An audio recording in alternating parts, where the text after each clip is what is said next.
इसलिए हम सरकार की नीतियों का विरोध करने आए हैं। पहली बात, पहले वक्ता ने ठीक ही कहा था, ये लड़ाई व्यक्तिगत नहीं है, कि इंसान की नहीं है, ये विचारधारा की लड़ाई है। मनुस्मृति क्या कहता है कि अछूतों का धन जो है वो टूटे बर्तन होने चाहिए, फटे कपड़े होने चाहिए, टूटे बर्तन में खाना खाना चाहिए, काले लोहे उनके जो है होने चाहिए आभूषण। तो आरएसएस मनुस्मृति में विश्वास करने वाली संस्था है और उसका पॉलिटिकल आउटपुट है बीजेपी। तो कितना आराम से कर रही है कि धीरे धीरे सबका प्राइवेटाइजेशन कर रही है, जो आपके पास फिर मनुस्मृति के युग में आपको पहुंचा दिया जाएगा। जब नौकरियां नहीं रहेगी तो सेल में और भेल में 4 लाख कहां से पाओगे?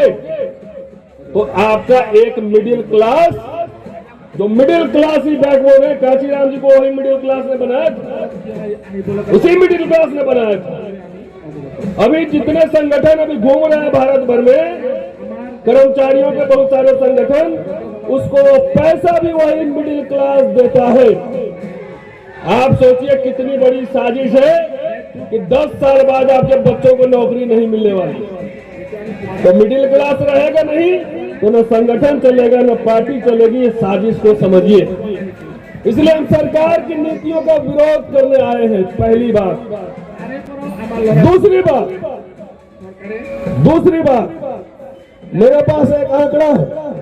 हमारे किसी भी मंच में माने साहब चूंकि प्रोफेसर रहे हैं, वो बात नहीं समझ रहे हैं और समझेंगे भी, उसको एजेंडा में लाएंगे। हमारे बहुत सारे दल को ये गलतफहमी रहता है कि जब राज सत्ता में आ जाएंगे तो सब कुछ बदल लेंगे एक दिन में। ये गलतफहमी पहले दिमाग से निकालिए, क्योंकि राज सत्ता सिर्फ संसद और विधानसभा नहीं चलाते हैं।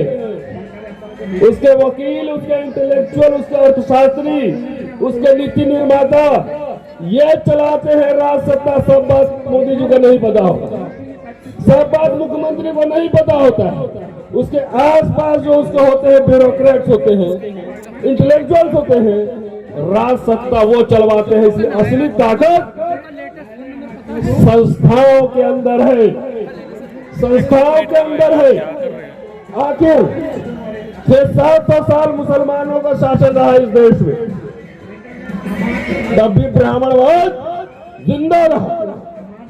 वो कहां से जिंदा रहा? वो मठ मंदिर के थ्रू जिंदा रखा, उसी से एजुकेशन मिली। आजकल हमारे पूरे राजनीतिक विमर्श में कहीं भी एजुकेशन, शिक्षा पे कोई विमर्श नहीं है। एक तरफ आपकी नौकरियां और दूसरे तरफ आपके बच्चों के लिए विश्वविद्यालय और कैंपस, टॉर्चर गृह, यात्रा गृह बनाए जा रहे हैं। अभी दर्शन सोलंकी का एग्जाम्पल है बॉम्बे आईआईटी में। बॉम्बे आईआईटी ने सुसाइड करने के लिए मजबूर कर दिया। अभी दिल्ली आईआईटी का आपने देखा होगा, सुसाइड करने के लिए मजबूर कर दिया। रोहित बबूला, पायल तडवी, सारे कैंपसेस में, आईआईटी में, मेडिकल कॉलेजेस में, यूनिवर्सिटी में। और ये बात मैं क्यों कह रहा हूँ? आपके बच्चे ही जब पंगु बनेंगे तो आने वाली पीढ़ियों के लीडर्स आप कहां से लाएंगे? अकेले हमारे माने साहब करने से कुछ नहीं होगा। इसलिए माने साहब, ये मैं आह्वान कर रहा हूं इस मंच से कि जहां जहां इस तरह की घटनाएं घट रही हैं, एक अभियान, कैंपस घेरो अभियान चलाओ। क्योंकि विश्वविद्यालय से ही लीडर्स पैदा होते हैं। बाकी तो बहुत सारे डीलर घूमते ही रहते हैं, डीलर्स बहुत घूमते हैं। तो विश्वविद्यालय में ना आपके इंटेलेक्चुअल बनेंगे, ना बच्चे पढ़ेंगे, न हिस्टोरियन बनेंगे, न इंजीनियर बनेंगे, न डॉक्टर बनेंगे, तो आपके सबसे ब्रिलियंट बच्चों को वहां कब्रगाह बना रहा है। ये मैं अपने अनुभव से मैं कह रहा हूं।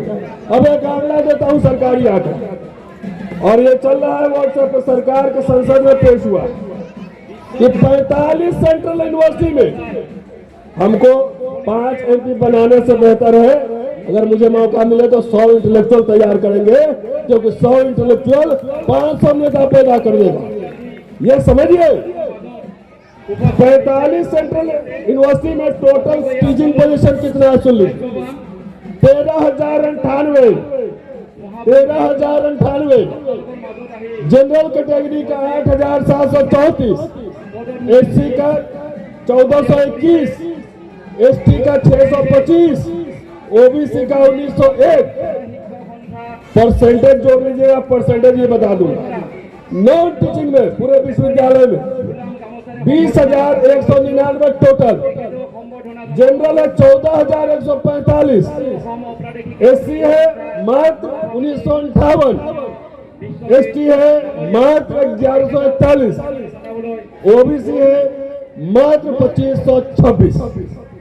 अब आइए मेरा कैटेगरी बता देता हूँ। जब आपके इंटेलेक्चुअल अगर 100 बनते ना प्रोफेसर, तो उसमें हो सकता है कि 5 इंटेलेक्चुअल बन जाए जो सरकार को चुनौती दे डाले। 5 ही लोग चाहिए होता है। अब आइए प्रोफेसर में कितने लोग हैं? टोटल है 1341। सेंट्रल यूनिवर्सिटी खाली कह रहा हूँ। जनरल है 1146, 85% से ज्यादा। 85% पॉपुलेशन आपकी नारा आप लगा रहे हो, लेकिन विश्वविद्यालय में 85% उनके जो है प्रोफेसर है। एससी 96 ओनली 7%, एसटी 22 ओनली 2% और ओबीसी 7 साढ़े 4%, 4.5। एसोसिएट प्रोफेसर सुन लो 2817, जिसमें जनरल है 2304, एससी है 231, एसटी है 69, एससी 8% ओनली और एसटी जो है 2.5%, ओबीसी 6.5%, 187 सिर्फ। Assistant professor 8,940, general 5284, SC 1094 12%, ST 534 6% और ओबीसी 1654 साढ़े 18%। Vice chancellor total 45, SC 1, ST 1, OBC 5, registrar 45, SC 2, ST 2, OBC 3। तो वाइस चांसलर और रजिस्ट्रार में 45 जोड़ के देख लो आपके परसेंटेज कितने। आपको क्या लगता है ये राजनीति सिर्फ इलेक्शन में लड़ाई लड़ी जाती है? अरे आपके लोगों का दमन हो रहा है, हकमारी हो रहा है। 10,000 प्रोफेसर बनवाओगे तो उसका अगर 1% भी अगर ढंग का इंसान निकल गया, 1% भी, उसका एग्जाम्पल सामने उनसे डरता नहीं। तो आपके छात्रों को दमन किया जा रहा है। आपके जो टीचर्स वहां पे आवाज उठा रहे हैं उसका दमन किया जा रहा है, उसके करियर को बर्बाद करने की कोशिश की जा रही है।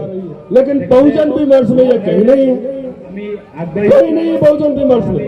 आप आइए, मैं पढ़ाता हूँ दिल्ली यूनिवर्सिटी में, हिंदू कॉलेज में आगे पढ़ाता हूँ। मेरे कई साथी आए थे 3-4 दिन पहले। 10 किताबें लिखने के बाद मेरा प्रमोशन नहीं हो रहा है, प्रोफेसर नहीं बन रहा। 5 साल से किताब लिखने के लिए छुट्टी मांग रहा हूँ, कानून अधिकार होने के बावजूद नहीं मिल रहा। अगर आवाज उठाओ तो महिला उत्पीड़न कानून में बचा देगा, वो भी मैं लड़ चुका, आज तक रिपोर्ट वापस नहीं मिली, उससे भी नहीं जीतेगा। तो हमारे एक दोस्त है चंद्रभान प्रसाद, वो कहते हैं जब सवाल नाम से जीतते नहीं है तर्क करने में, तो आपके घर के आसपास की कूड़ा फेंकवाते हैं। तो आके देखिए ऐसे सड़े गले मानसिकता वाले प्रिंसिपल से मैं लड़ रहा हूँ। आपको लग रहा होगा कि व्यक्तिगत लड़ाई है। अरे व्यक्तिगत लड़ाई होती तो मैं चुपचाप बैठ जाता, इनसे आंख में आंख मिला के क्यों लड़ता, अपने कैरियर क्यों दांव पे लगा। सवाल ये इसलिए उठा रहा हूँ, आज सिर्फ शिक्षा में मैंने सवाल उठाई है कि आपके बच्चों के लिए, आपके भाई के लिए, आपके बहन के लिए जो पढ़ा भी रहा है, डर के मारे बोल नहीं रहा है कि बोल देंगे तो आरएसएस बीजेपी वाले लोग बैठे हुए हैं उसको विक्टिमाइज करेगा। लेकिन मैं दावे के साथ कह रहा हूँ कि हमारे जैसे कुछ लोग होंगे जो आवाज उठाएंगे, उनसे लड़ेंगे और कैरियर में देखा जाएगा जो होगा, अंतिम में आप लोग के बीच चले आएंगे, क्या दिक्कत है। लेकिन इसीलिए इस तरह से टॉर्चर किया जाता है कि आपके लोग, आपके समाज के लिए आवाज न उठाए, सरकार और व्यवस्था की क्रिटिक नहीं करे। इसलिए जितने अधिकार होना चाहिए विश्वविद्यालय में, IIT में आपके अधिकार माने जा रहे हैं, सारा निजीकरण करके सब कुछ बर्बाद किया जा रहा है आपके हकों को। 10-20 साल ठहर लो, 10-20 साल में जो है ना लड़की के शादी के लिए सरकारी लड़का नहीं मिलेगा, ये मोदी साहब आपका इंतजाम कर रहे हैं। लेकिन तब भी जो है कई दलित संगठन, कई दलित पार्टी उनको बीजेपी अपने शत्रु नंबर नहीं दिखता है। वही नेता वो जाके उसी गोद में बैठ जाते हैं जो आपके पूरे हक हकूक आपके पूरी आने वाली पीढ़ियों की हकमारी कर रहा है। इसलिए शत्रु को पहचानिए। चलते चलते सिर्फ मैं ये कह रहा हूँ कि बाबा साहब ने कहा था, 2 कोट में बता रहा हूँ, बाबा साहब ने कहा था कि शिक्षित वो होता है अपने शत्रु को पहचानता है। हमको जितना हो सके शिक्षित वो होता है जो अपने शत्रु को पहचानता है। तो जो जिस समय अधिकार मिले वो अगर आपका शत्रु 1 नंबर 1 है, अब बीजेपी अगर शत्रु नंबर 2 है, तो मुझे इस राजनीति से असहमति है। बीजेपी हमारा शत्रु नंबर 1 है। बाबा साहब ने यह भी कहा था कि जो समाज अपना इतिहास नहीं जानता वो गुलाम होता है। जब विश्वविद्यालय के दरवाजे जब बंद किए जा रहे थे, इतिहास कहां से आएगा, इतिहासकार कहां से आएगा, वकील कहां से आएंगे, कौन लड़ेगा सुप्रीम कोर्ट में मुकदमा? खाली इलेक्शन में आप वोट दे दो। अरे आजकल तो पार्टी का पार्टी बिक जाता है। माने साहब बताएंगे कि महाराष्ट्र में पार्टी का पार्टी बिक गया, बिहार में भी बिक जाता है पार्टी का पार्टी। तो जिसका बौद्धिक वर्ग मजबूत होता है, नेता और दल आते जाते रहे, समाज को सही डायरेक्शन देता है। चलते चलते बाबा साहब ने एक लाइन और कही थी, जो मैं अपने घर पे बाबा साहब की मूर्ति लगा उसमें लिखवाया हुआ है पत्थर पर। Nothing is more disgraceful for a brave man, nothing is more disgraceful for a brave man than to live life devoid of self respect. एक बहादुर इंसान के लिए आत्मसम्मान और स्वाभिमान से बड़ा कुछ भी नहीं होता है। जितनी नौकरी के लिए आपके बच्चे पढ़ रहे हैं, उससे कई गुना ज्यादा सैलरी की नौकरी मेरे दांव पे लगी हुई है। और आज भी चुनौती देता हूं वाइस चांसलर को, मिनिस्टर को, प्रिंसिपल को, तुम्हें जो कर रहे हैं करो, लेकिन हमारी नजर नहीं झुकेगी। नजर मिला के बात करेंगे, चाहे इसके लिए जो भी कुर्बानी देनी पड़ेगी। डरते नहीं है मोदी जी। अपने वाइस चांसलर को समझाइए। आप ही ने भाषण दिया था कि दलित भाइयों को मत मारो, मुझे मार लो। मैंने अभी चीफ जस्टिस ऑफ इंडिया को चिट्ठी लिखा है। ये कैंपस में किस तरह से भेदभाव हो रहा है, कैसे दलित आदिवासी पिछड़ों का, अल्पसंख्यकों का वहां दमन हो रहा है। चीफ जस्टिस इंडिया को लिखना पड़ रहा है। सोचिए, इसका मतलब है कि कोई संस्थाएं काम नहीं कर रही है ठीक से। हर जगह छोटा छोटा तानाशाह बैठा है, हर जगह। मेरे कॉलेज में भी छोटा तानाशाह बैठा है, लेकिन तानाशाह को तो वहां हम टक्कर दे लेंगे। माने साहब राजनीति में तानाशाह को टक्कर देने की तैयारी करें। एक बात आज सभा में पारित कर ही लो कि जिस IIT, जिस मेडिकल कॉलेज, जिस यूनिवर्सिटी में अगर कोई भी सुसाइड का उत्पीड़न का केस आया, हम लोग 10,000 लोग मिलके उस कैंपस को घेर देंगे। और देखिए आपके साथ छात्रों का पूरा हुजूम इकट्ठा होगा, नौजवान आएंगे, क्योंकि उन नौजवानों के पीछे कोई लड़ने वाला तैयार नहीं है। नेता हमारे कहते हैं कि खाली वोट दे दो, हम सरकार बना लेंगे तो सब ठीक कर देंगे। ये मुगालते में मत रहिएगा। सरकारें बनी और दलितों का अधिकार भी खत्म हुए और दमन भी बढ़ा है कि नहीं बढ़ा है? अधिकार भी खत्म हुए हैं और दलितों का दमन भी बढ़ा है। कोई नेता सड़क पर पार्लियामेंट घेरने के लिए नहीं आ रहा। जब नहीं आ रहा है, 2 बार इस समाज ने भारत बंद किया था, आपको याद होगा। 2 अप्रैल 18 और 5 मार्च 2019 रोस्टर के आंदोलन पर। तो इसलिए मैं आपसे ये आग्रह करने आया हूं कि राजनीति बगैर एजेंडा के वो कभी भी बिकाऊ होगी। अगर एजेंडा सेट करिए, दलित मैनिफेस्टो लाइए, अगर एजेंडा है तभी आपकी राजनीति टिकाऊ होगी। शुक्रिया, जय हिंद।